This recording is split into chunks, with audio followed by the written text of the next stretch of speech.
It's not often we see a creator stay with the same series for as long as Hideo Kojima stayed with Metal Gear Solid. Since its conception from all the way back in 1987 to its final installment in 2015, Kojima worked almost non-stop on the series. And this longevity is a rare occurrence across the video game landscape, which sees popular IPs change hands between directors and publishers, perhaps too often. This naturally makes Kojima and his Metal Gear series such a shiny curiosity for academics, because it's easier to track the evolving philosophies of an artist when they're writing scenarios for the same set of characters for almost 30 years.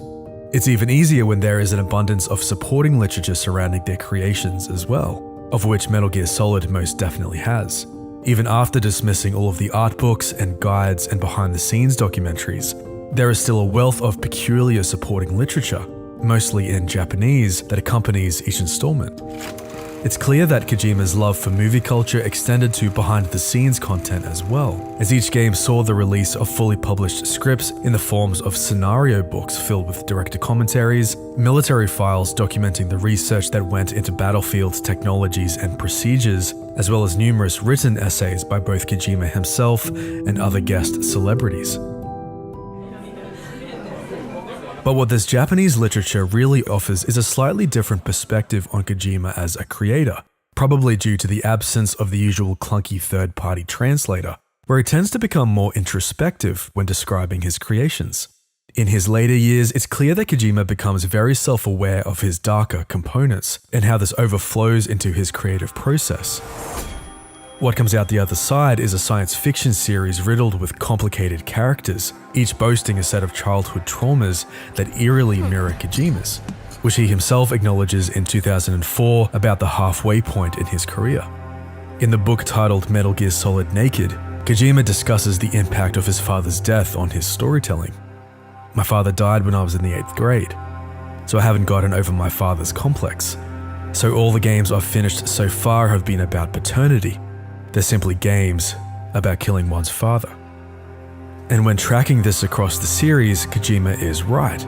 The father figure of each story does perish, but it's only around 2004 when he begins to talk about it, which might be due to having just worked on a Metal Gear entry set in 1964, exactly a year after Kojima's birth and smack bang in the middle of the Cold War, the era of conflict which marked the beginning of Kojima taking on his father's great complex, as he called it, which he goes on to expand on during an interview with Edge magazine.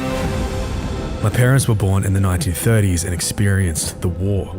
My father used to tell me stories about the bombing of Tokyo, how he was running the streets searching for shelter from the bombs and fires.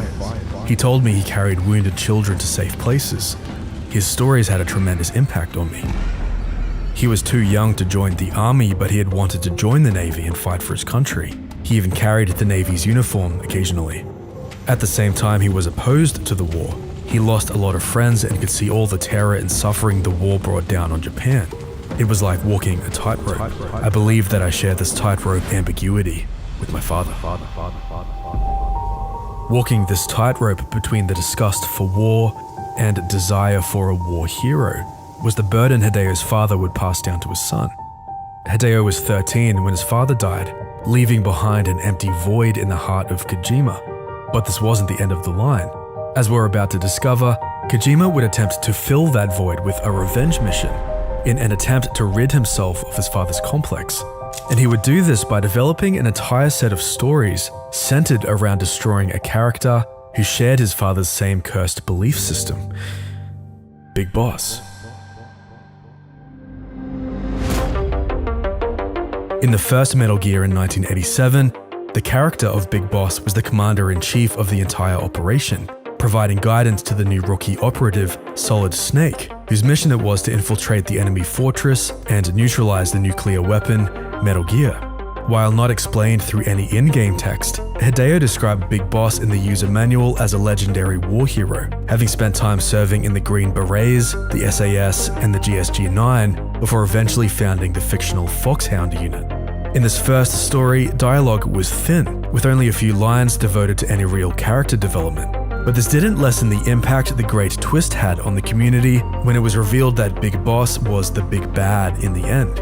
When meeting him for the first time face to face at the climax of the story, his dialogue was sparse but memorable. "I won't die for nothing, you die with me." But of course, for a young 24-year-old Kojima starting out in video game design, this pinpoint scenario might have been subconsciously designed, as this project wasn't one he structured for himself, but one he reluctantly accepted from the higher-ups at Konami, who desired to create a war game with a war hero at its center, a perfect game for the modern landscape, as the Cold War, while winding down at this point in 1987, was still ongoing. In the document titled Metal Gear Solid Shedding, the interviewer summarizes parts of his conversation with Hideo. When Kojima was a boy, his father showed him anti-war movies, and in his own childlike way, Kojima sometimes felt doubts about the war. Continuing with, having felt the absurdity of war as a child, Kojima says that when he was entrusted with Metal Gear for the MSX2, he hated it from the inside. And sure enough, in the end, Big Boss dies at the hands of the hero, Solid Snake. "You're not a kid anymore. You can call your own shots." Contrast this first climax with Big Boss against the very last scene Kojima ever worked on for the Metal Gear series 28 years later in 2015. This final cutscene was unfortunately never finished, but released as a video reward for the most earnest players of Metal Gear Solid V, The Phantom Pain. And the script for this final chapter is a great culmination of everything Kojima had been wrestling with when it came to his father's complex, as the 12-year-old Eli yells at his father, "You don't get the last word, Father. I'll break the curse of my heritage. And to do that, first, I will kill you." What lies between these two climactic moments of facing the father in 1987 and again in 2015 is an almost 30-year evolution where Kojima slowly transitions from unconsciously embedding his trauma in his stories to very consciously doing it by the end of the series. Even with the next game in line, Metal Gear 2 Solid Snake in 1990, Kojima had already begun to let the floodgates of his mind open by letting loose his background in detailed science fiction writing. Dialogue in the second installment was dense, with almost quadruple the amount of script, most of which devoted towards character development, as characters didn't rush their explanations like the first game, leaving plenty of room for them to rant about their motives and backstories. In the second game, Hideo resurrected Big Boss, only to burn him alive yet again at the end of the story.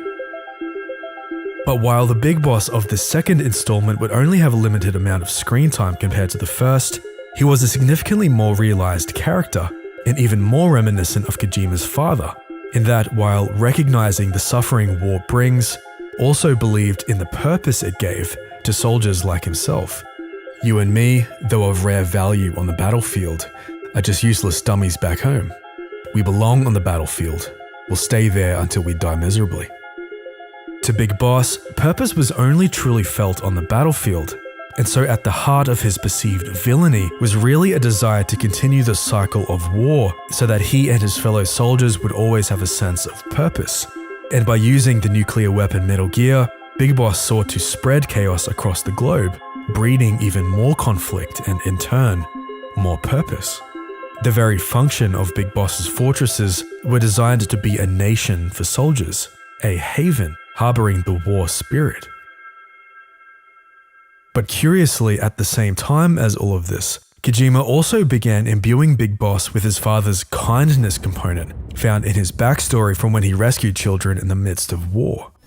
When Snake talks to the character Grey Fox right before the final Big Boss encounter, Fox explains that, "I am unlike you, in an awkward position. Big Boss might have been only a supervisor to you, but he saved my life, twice, long before I joined his troop. But he helped me out of that living hell, like the children here." And so while being a fortress designed to give soldiers purpose, it's also a refuge for the children and orphans of war. And this is the Big Boss curse, the tension that exists between purpose and kindness, or in other words, war and hero. Because while heroism breeds purpose, there's no hero without conflict. And this theme would be explored in further depth in Kojima's next installment, Metal Gear Solid in 1998.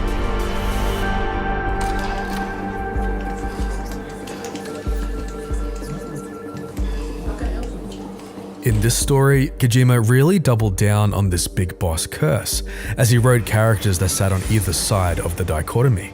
On one hand, the new antagonist, Liquid Snake, was in a way the new Big Boss, as he sought to carry out the late Big Boss's great dream of seeing a world in conflict. What are you really after? A world where warriors like us are honored as we once were, as we should be. That was Big Boss's fantasy. It was his dying wish. When he was young, during the Cold War, the world needed men like us. We were valued then. We were desired. But things, are different now. We're losing our place in a world that no longer needs us. A world that now spurns our very existence. After I launch this weapon and get our $1 billion, we'll be able to bring chaos and honor back to this world gone soft. It's here in the youth of the series that Kojima performed an important story surgery by retconning some of the relationships.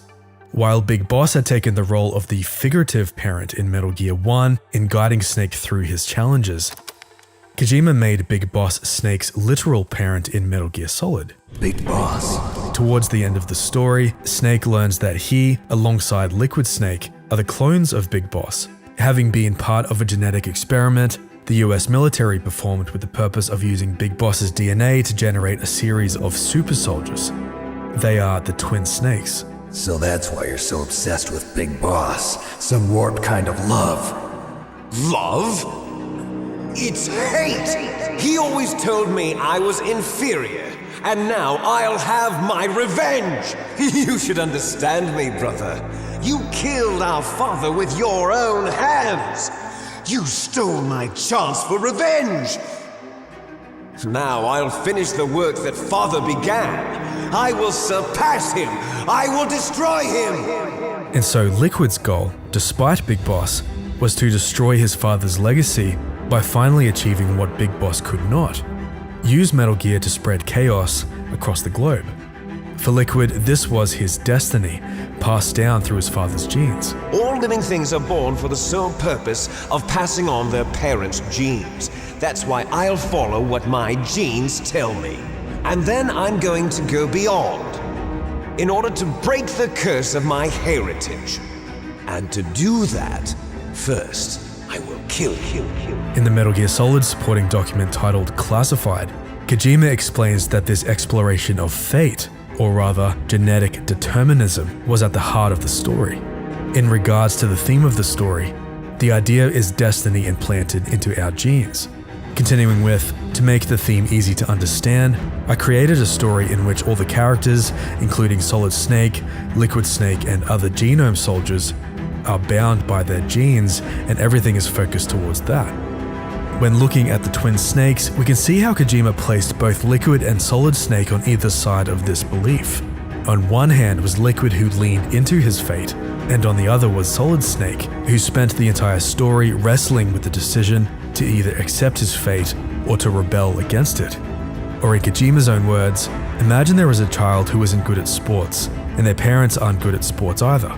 On sports day, if the child tells their parents they don't want to participate, parents will think, well, it can't be helped. They are my son after all. But if playing Metal Gear Solid makes them reconsider and think, I'll try my best to participate in sports day, then that is the desired result. Simply put, at the heart of Metal Gear Solid was a message about rebellion, about not submitting to the destiny suggested by your lineage, but choosing your own path. You mustn't allow yourself to be chained to fate, to be ruled by your genes. Humans can choose the type of life they want to live. The important thing is that you choose life. And then live. Snake!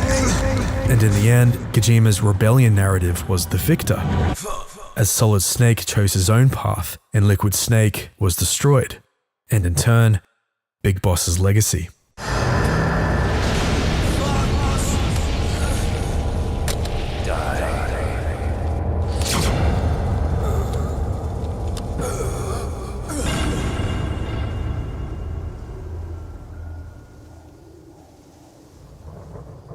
But this was only one half of the story.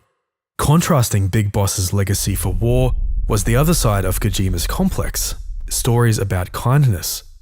Characters like Naomi Hunter and Sniper Wolf, both characters dedicated to destroying Snake, were children saved by Big Boss. I was born on the battlefield, but then he appeared. My hero. Saladin. Sniper Wolf confesses that Big Boss brought her out of suffering after her family was killed in Iraq and refers to Big Boss as Saladin, a famous 12th century Kurdish governor who was praised for both his military skills and his generosity and chivalry. I was in Mozambique when he came. You mean Big Boss? And through a series of twists, Snake learned that Naomi Hunter, the operation's medical advisor, was the adopted sister of Gray Fox, and as a starving orphan, was rescued and brought to America by Big Boss. And it's here where we begin to observe another pattern in the types of characters that Hideo is drawn to writing. Orphans. And when tracking this trend, it's shocking just how many characters follow this pattern, where everyone has an incredibly troubling backstory about the death of their parents. Fox, stay out of this. What about Naomi? She's hell-bent on taking revenge for you. Naomi! You're the only one who can stop her. No, I can't. Why? Because I'm the one who killed her parents. Gray Fox, who as we've learned was an orphan rescued by Big Boss, turns up in Metal Gear Solid and explains that he was the one to kill Naomi's parents and has carried that guilt ever since. I always dreamed of becoming a soldier, but I was wrong. It wasn't really my dream. My father, he was killed in action when I was younger. You wanted to follow in your father's footsteps? Not really. I thought that if I became a soldier, I could understand him better. Meryl, who talks about her father being dead. When I came to, the village was engulfed in flames. Are you saying that you burned your village down to bury your past? I see that you have suffered the same trauma. The Russian psychic Psycho Mantis, who after using his telepathy to peek into his father's mind, burned his entire village down, killing both his parents. Hal and Emma Emmerich, whose father committed suicide. Olga, whose father was shot by Revolver Ocelot, as well as Fortune's father, who died in the same incident. Vamp, as Solid Snake explains, when he was just a kid, he lost his family to a terrorist bomb that went off in a church they were attending. Colonel Volgin, who killed his own father, as explained by Kojima himself in the Snake Eater commentary. The Boss, whose father was killed off when she was just a child.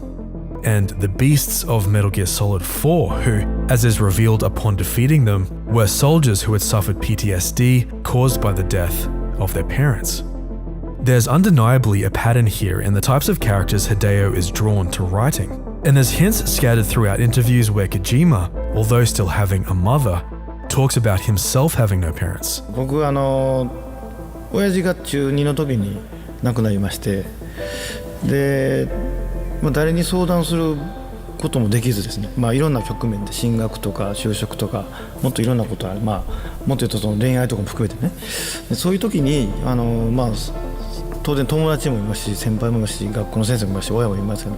It's unclear why Kojima takes the stance of not having parents to turn to while his mother was still alive, but it is clear that a bitterness existed because of this. And it's this bitterness that he would examine in his next major title, Metal Gear Solid 2: Sons of Liberty. In the Metal Gear Solid 2 document titled Metal Gear Solid Chronicle, Kojima explains that the reason I make games basically comes from the idea that long ago, older generations would recount various tales to children about their experiences. Those kids could then go on to take these stories and use them as their own myths and fables to carry forward, leading to parents who might warn their kids about a so-called monster that might rip their tongue out. These days, those kinds of people are disappearing though, aren't they? No one at school nor home is telling these stories. Everything I was taught I learned from manga, anime, and movies, both good and bad things. Ultimately, this theme of those in power not passing down important cultural stories was at the core of Sons of Liberty. While Metal Gear Solid 1 examined themes of genetic information and the rebellion against genetic determinism, Metal Gear Solid 2 explored the effects of censorship and the responsibility given to those in a position to pass down stories to future generations. In order to explore this theme, Kojima introduced a new type of antagonist, the secret organization, the Patriots. The Patriots? The truth behind this country. I'm not surprised you've never heard of them. Very few are aware of their existence, even among those with code word clearance. Huh? Politics, the military, the economy, they control it all. They even choose who becomes president. Putting it simply, the Patriots rule this country. In the end, it was discovered that the Patriots wasn't a human-controlled initiative, but an AI system, whose plan was to censor the flow of specific digital information to the public, all in the name of peace. To Kojima, who clearly placed importance on the passing down of cultural stories, the Patriots' AI system was to be destroyed, and he would do this through a new father and son relationship, Jack, aka Raiden, and Solidus Snake, the story's appointed bad guy who, as we learned around the story's halfway point, was the third clone of Big Boss alongside Liquid and Solid Snake. So you're the boss around here? No, not just around here. I'm the boss to surpass Big Boss himself. Solidus Snake was the new father figure on the block who, in his quest to surpass Big Boss, sought to destroy the Patriots, not in the name of freedom, but in order to make sure his war hero legacy was remembered. All I want is to be remembered by other people, by history. The Patriots are trying to protect their power, their own interests, by controlling the digital flow of information. I want my memory, my existence to remain. And then we had Raiden, the latest of Kojima's orphan characters and the new rookie operative.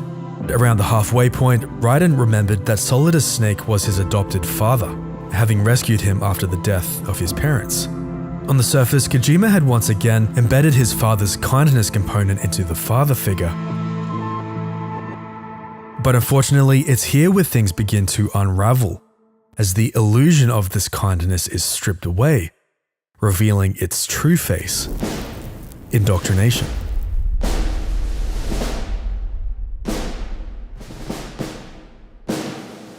Everything you know, you learn from me. As is revealed, Solidus Snake did indeed rescue Raiden when he was a child, but only to train him in the ways of war. You were one of the best among the child soldiers that fought in that conflict. When you were barely 10 years old, you became the platoon leader of the small boy unit. At the time, your outstanding kill record earned you several nicknames, including White Devil and Jack the Ripper. Jack, I was your godfather. I named you. For Kojima, this kind of indoctrination is familiar. Again, in the Metal Gear document Shedding, Hideo recalls how his own father, obsessed with the Navy, trained his children in the ways of the military. When I was a child, I was made to sing military songs in the bathroom. If I didn't sing, I was beaten up. We had a book of military songs and he made us sing them one by one. When my brother reported that he had seen Charlton Heston's Midway by himself, Dad struck him, saying, "Why would you watch a movie where the Japanese Navy loses?" We were shown Hollywood action films every day, the kind with macho guys and big guns. They call it image training. They built us from the ground up into killing machines. We were fed once a day. I can still taste the gunpowder they mixed into the food. Unfortunately, this is the real truth behind a Big Boss's kindness towards children, to train them into soldiers. And we can see that Hideo had been working on this since Metal Gear 2, as Big Boss explained to Solid Snake, "You've seen those children, victims of war from many nations, and budding soldiers for the next war. Deploy, assist, make victims, nurse, and train, and back to the battlefield again. Conflicts will never die in this world." And so the character of Raiden was a victim in more ways than one. While his backstory involved being indoctrinated into the ways of war, during the events of Sons of Liberty, he would find himself caught in a web designed by the Patriots, as they weaponized the flow of information to train him once again to be the perfect soldier. In the end, Raiden's great challenge, just like Solid Snake before him, was to reject the role laid out for him, and ultimately take responsibility for his own story. By the way, Jack, I was the one who killed your parents. And in the end, as per Kojima's patricide mission, the father and all the corruption he stood for is indeed killed at the hands of his adopted son, Raiden. I know you didn't have much in terms of choices this time. But everything you felt, thought about during this mission is yours. And what you decide to do with them is your choice. You mean start over? Yeah, a clean slate, a new name, new memories. Choose your own legacy. It's for you to decide.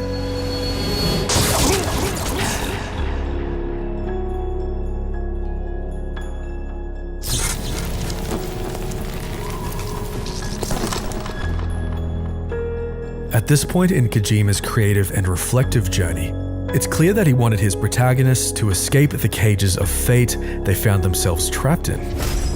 But an important element was missing. At this point, so much corruption infected Kojima's fictional world that it became necessary to establish once again a north-pointing star, a true moral compass the heroes could align to. And Kojima would do this by introducing, for the first time ever, a mother figure. I didn't raise you and shape you into the man you are today just so we could face each other in battle. これまで不正のドラマばっかりを作ってきましたんで、ここで母性のドラマを作ってみようかなということで、今回はその父親じゃなくて母親としての存在、なので、ザ・ボスは女性というようなことになりました。 For Snake Eater, Kojima turned back the clock and set this new story in the past, with the rise of Big Boss himself during the height of the Cold War. When examining the story through the lens of Hideo trying to eradicate Big Boss and who he represents, there's a surprising amount of grace given to his character development. And it might be because Kojima, at this point in his development, began to examine not the father figure himself, but the systems behind the war economy. Haven't you heard of the philosophers? In Snake Eater, there is much dialogue dedicated to the philosophers, the initial version of the Patriots, who are revealed in the end to be the ones responsible for the current conflict. The philosophers of today have no sense of good or evil.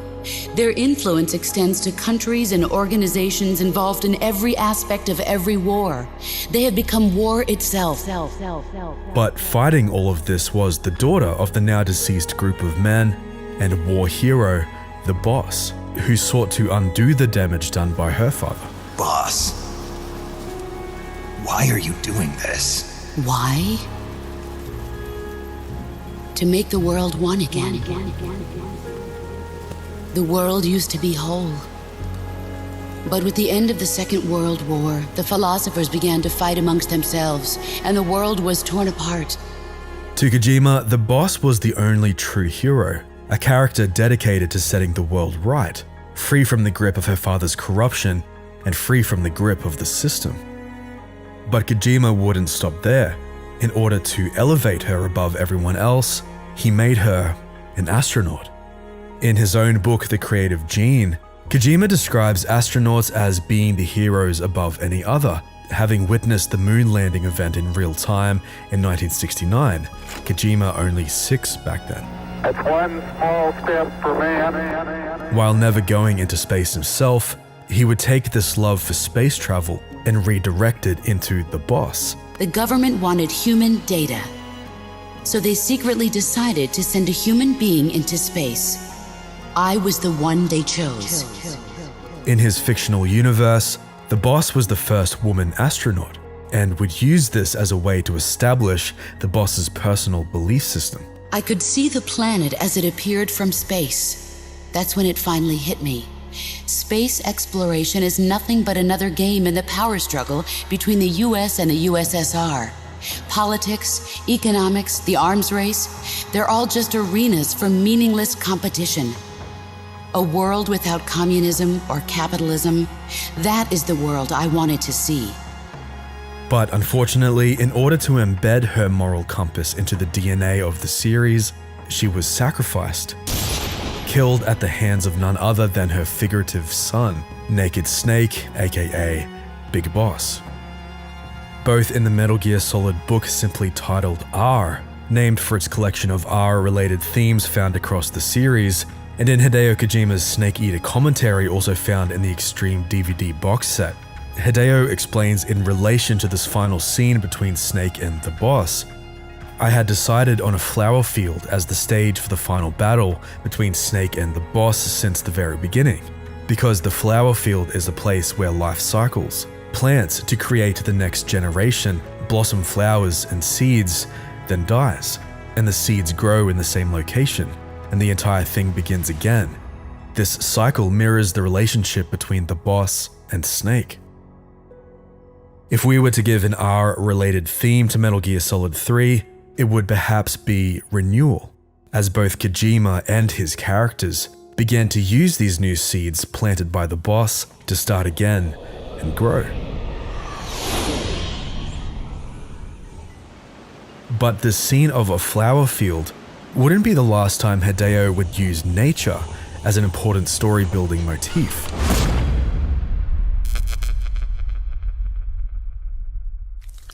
During the mid-2000s, Hideo began to examine the fascination he had with the sun and its symbolism.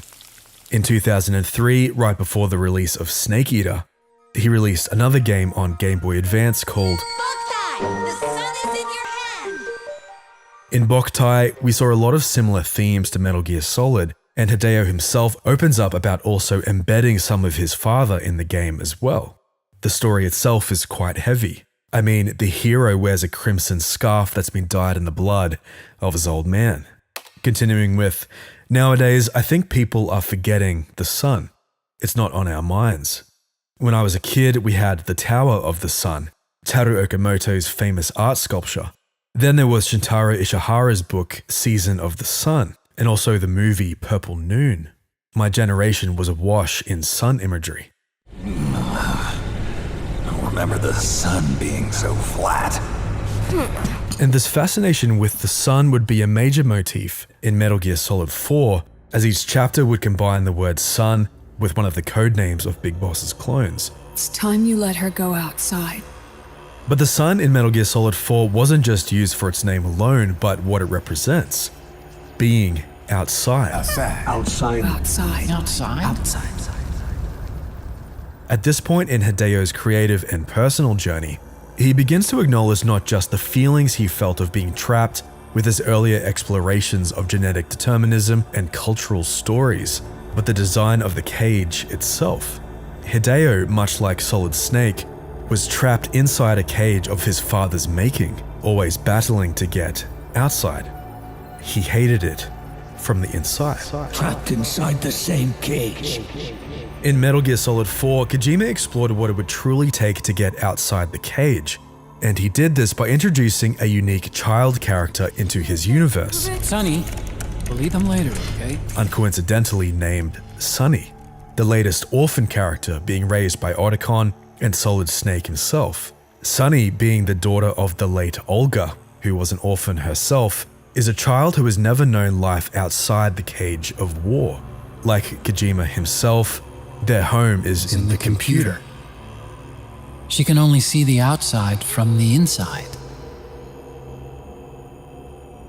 She's always in there, searching for herself, searching for her family.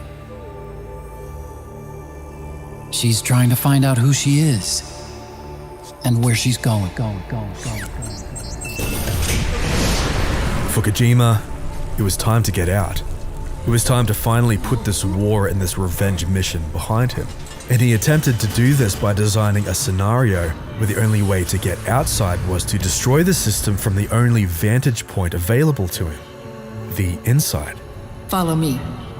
I'll explain everything. When it came to building the plot, Kojima split his father in two again and embedded on one side the desire for a battlefield into Big Boss, and on the other the misguided view of kindness into Big Boss's ex-commander-in-chief, Major Zero.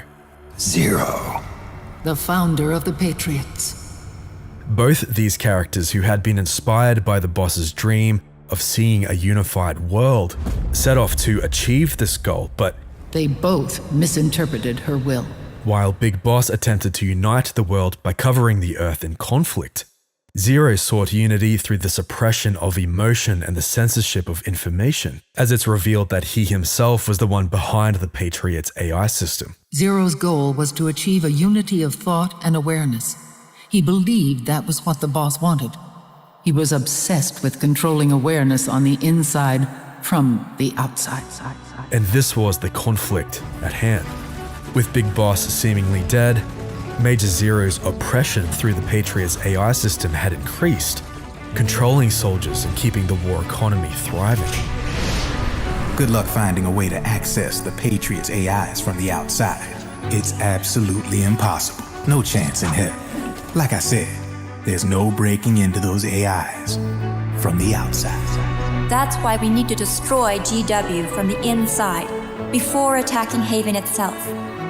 To fully disable the Patriots and their control, Snake must inject the system with a virus from inside the computer itself.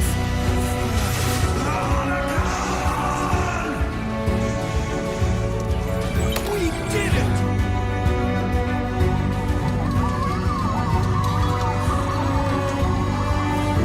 And after an epic struggle, Snake succeeds and injects the AI system with a virus developed by Sunny on her computer, no less, ultimately destroying the Patriots and in turn, the cage around Snake and Sunny and the rest of the heroes. After everything, they were finally outside. Sunny, it's okay if you want to live outside now. It's your life.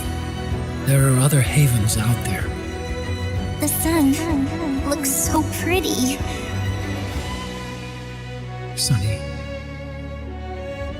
I like it outside.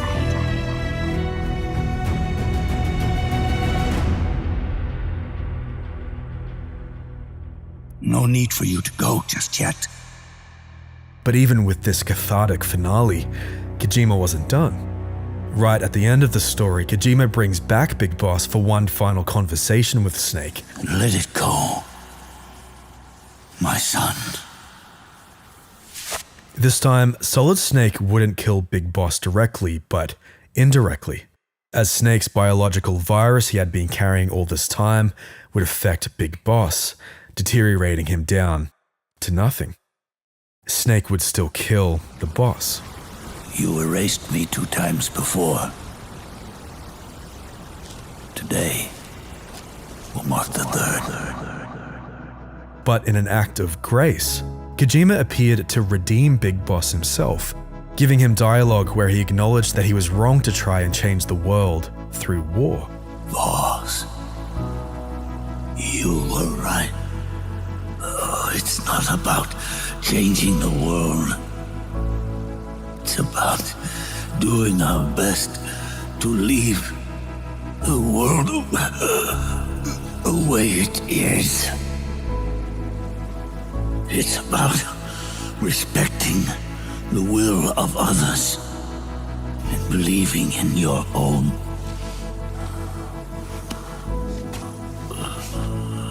Isn't that what you fought for? The boss and I may have chosen different paths, but in the end, we were both trapped inside the same cage. But you have been given freedom. Freedom to be outside.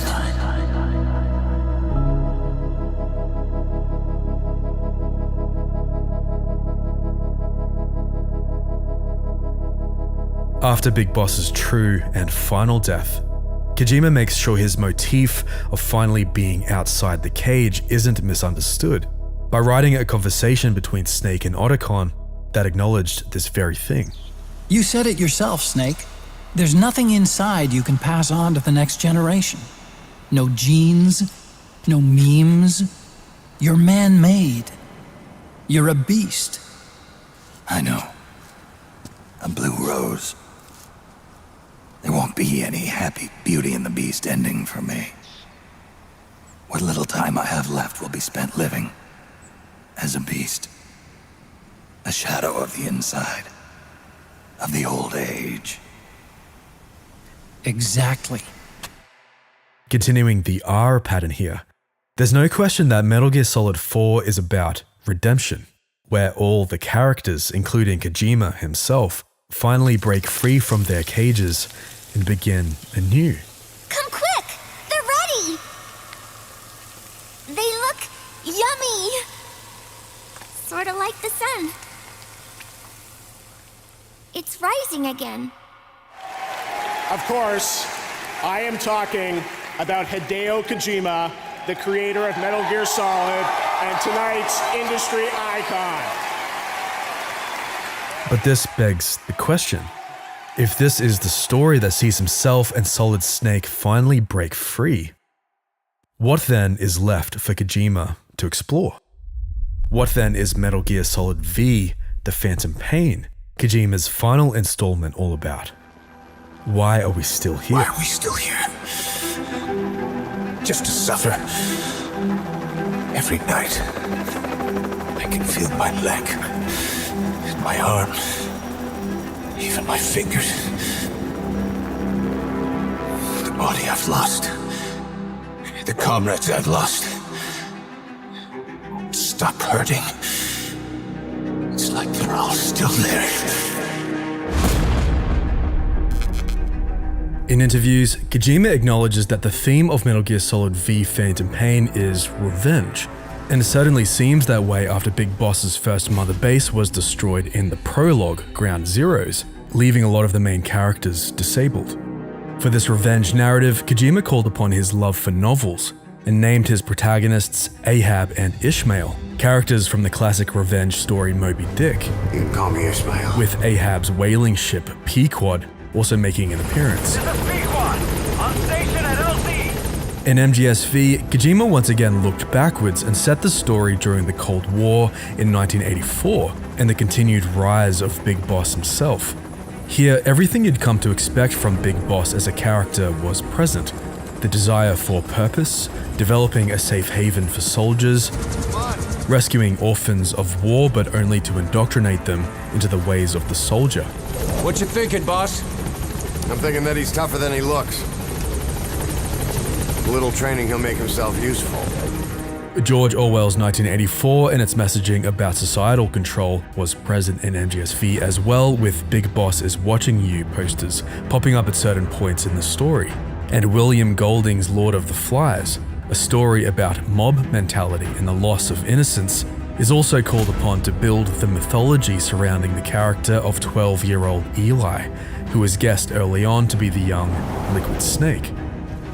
And it's here where the father and son relationship was once again established, as Liquid is of course the clone of Big Boss. I'm not like you!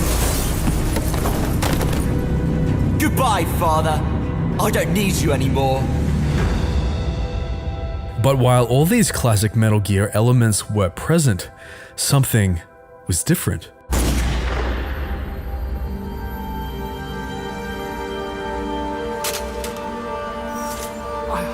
I did it! Revenge!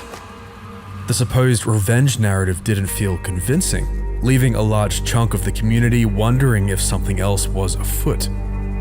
Communities weren't satisfied. In the Japanese Phantom Pain novelization, Kojima writes down one of his very last ever commentaries on the series. Here, he is at his most reflective, having just spent 28 years examining his own trauma and pouring it into his stories. This work is a story about people who have lost their companions and their past. They vow revenge and try to take back the things they've lost. But as the story enters the middle stage, the more they try to take back, the more they lose everything. Those who assembled for revenge are lost one by one. That is to say, by the chain of revenge, in the end, nothing is left. This work is not a phantom pain, but is a story of loss. At this point in his career, Hideo had come to an important realization, in that while busy building stories to destroy the father, had ironically used the battlefield to build up his own war legend as a renowned video game director, and in a way, had become a big boss himself. This is what his dialogue in Metal Gear Solid 4 had been about. You're man-made. You're a beast. Everyone is copying you. Everyone is thinking they want to become you. A legendary mercenary, a great person of legend. People trying to become Big Boss, or possibly to become the snake of hatred as a demon of revenge. And so it seems that Metal Gear Solid V was Hideo's attempt to set himself free from this new cage, his own legacy. And he would do this by revealing at the very end of the story that the characters weren't who the players thought they were. In the great twist of V, it's revealed that Ahab, the character of Big Boss, isn't the real Big Boss after all, but a doppelganger who had their likeness changed to resemble Big Boss after the explosion. The name Ahab should have given it away, as the name in Hebrew means brother of the father. This story, this legend, it's ours. We can change the world and with it the future. And so the real Big Boss, the character that players had become attached to after all these years, and the character Hideo now associated with himself, had been absent from the story all along. And this revelation left behind a feeling of emptiness, a void, if you will, where that feeling of wholeness and satisfaction should be. But this might have just been the point. In one of Kojima's own tweets, he writes, V liberates Snake from the bonds of fate, and by passing the baton to the player, who was previously bound to Snake, they can bring the legend full circle. This parting of ways should not become some phantom pain, but a void that, by remaining unfilled, serves as motivation for the player to move forward. And so perhaps the real theme of the phantom pain wasn't revenge, but reflection, the hardest task a human can undertake, because it's only through reflection can one understand their own pain for what it truly is. Only then can you move forward. By removing Big Boss from the story entirely and allowing players to connect with a character with no name, Hideo had severed his ties to his own war legend and allowed the player to take over. From here on out, you're Big Boss. But it's also clear that he had also reflected on his own void left by his father, with language like parting of ways, void, remaining unfilled and moving forward. It's clear now that while the main plot of Phantom Pain looked like characters getting revenge, it was really a commentary by Kojima about how revenge doesn't work. Killing the father never worked. And with this new understanding, Hideo had only one thing left to do. You don't get the last word, Father. I'll break the curse of my heritage. And to do that, first, I will kill you! At the very end of the story, Kojima organizes the pieces once again to resemble his patricide mission. You're one hell of a soldier. The father and son face each other in battle. I will kill you! And once again, the son points the gun at the father. But this time, something is different.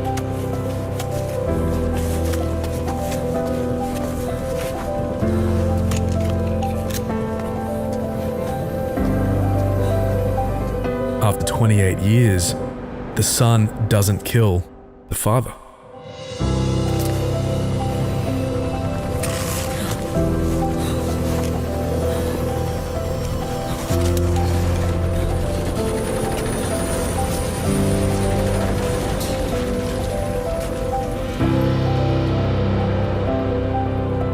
And so V marked the true parting of ways between Kojima and the cage. While Metal Gear Solid 4 had been a story about redemption, Kojima's last story was one that proved he was no longer bound to the perimeters his father had placed on him. You are the sun. If you look straight at it, your eyes are crushed. But listen, you who are called the sun, soon you must absolutely set. Anywhere is fine. Go shine over there now. Illuminate the world over there. That is your role. And so as the Metal Gear series came to a close, so too did Kojima's revenge mission against his father. When examining the themes of the Metal Gear Solid games in its entirety, we begin to recognize that each installment was a personal milestone for Kojima as he navigated his own way through his trauma. First was rebellion against his fate passed down through his father's genes. It's for you to decide. Then came the examination of responsibility in passing on stories to future generations. To make the world one again. A renewal where he began to shape his own belief system worth fighting for. Outside. Redemption as he chose forgiveness and finally exited the cage. You're a big boss. And lastly, reflection as Kojima looked inwards and rose above his own legacy, severing the ties between himself and his own war legend. The sun had set on this long journey through his father's complex, and what remained was the same void, unchanged. But by the end, Kojima had learned that the void couldn't be filled with revenge, but was to be accepted for what it was. And through acceptance, he could finally move on. In the MGS-V novelization, Kojima's very last sentence sums up both his entire personal journey as well as the entire Metal Gear series. There is a void, but it will not be filled. In that void, there is always a hero. Because there is a void, you can advance ahead.